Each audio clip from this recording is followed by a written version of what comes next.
நண்பர்களே வணக்கம். இன்னைக்கு நம்ம பார்க்க போறது வைகை டேம் நீர்பிடிப்பு பகுதி. வாங்க அதை பார்ப்போம்.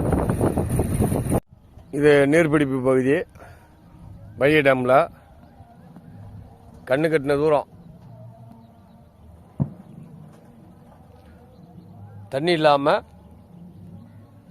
பொட்டல் காடாகவே காட்சியளிக்கிறது.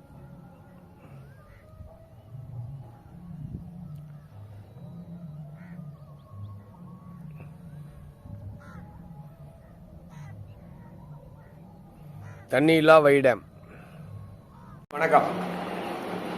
வைகை டேம் நீர்பிடி பகுதியில், அதாவது டேம் கட்டின காலத்திலிருந்து இதுவரை தூர் வாரல. இப்ப மழை காலங்களில் மூல வைகையார், முல்லை பெரியார், இன்னும் குட்டங்குடி, வரட்டாறு, இந்த பகுதியிலிருந்து நம்ம டேமுக்கு தண்ணீர் வரும். அப்ப அங்கிட்டிருந்து வர்ற வண்டல் படிமங்கள் எல்லாமே வைகை டேம் நீர்பிடி பகுதியில் சேகரிச்சு இப்ப அதிகமான உயரமாயிருச்சு. பள்ளங்கள் பூராமே நம்பி மேடாயிருச்சு. நீர்பிடிப்பு பகுதி ரொம்ப மேடு. மண் அள்ளுனா மட்டும்தான் சாத்தியம். 5 மாவட்டத்தோட குடிநீர் ஆதாரம். அப்ப தமிழக அரசு இதுவரை என்ன செஞ்சு எனக்கு தெரியாது. இன்னைக்கு இருக்க அரசாவது இந்த வைகை டேம தூர்வாருங்களேன், நல்லா இருக்கும். பாருங்க வீடியோவை. இந்த நேரத்தில் தமிழக அரசு இந்த தண்ணியே இல்லாத நேரத்தில் தூர் வாரினா நல்லா இருக்கும். தூரு வாரினா தான் நல்லா இருக்கும். டேம்லாம் பல வருஷம் ஆச்சு. எந்த வருஷத்தில் கட்டினாங்களோ அன்னைக்கு இருந்து இன்னைக்கு வரைக்கும் தூர் வாரல. பாத்துங்க, ஒரு கம்மா தண்ணி இல்லை. நாளைக்கு 5 மாவட்டத்துக்கு குடி தண்ணி கேள்விக்குறி மட்டும்தான்.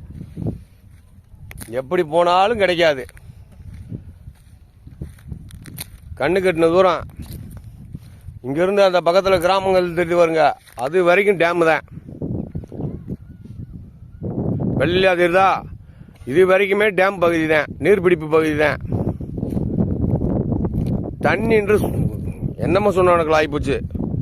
கனல் நீராகி விட்டது வைகை டேம் நீர்.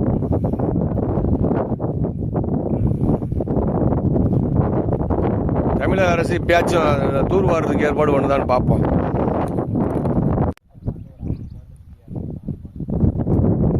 அப்படியே நின்று அன்னை மூச்சு எடுத்து கூட போட்டு விடு. ஏன் மூச்சு? அவர் சார் மூச்சுல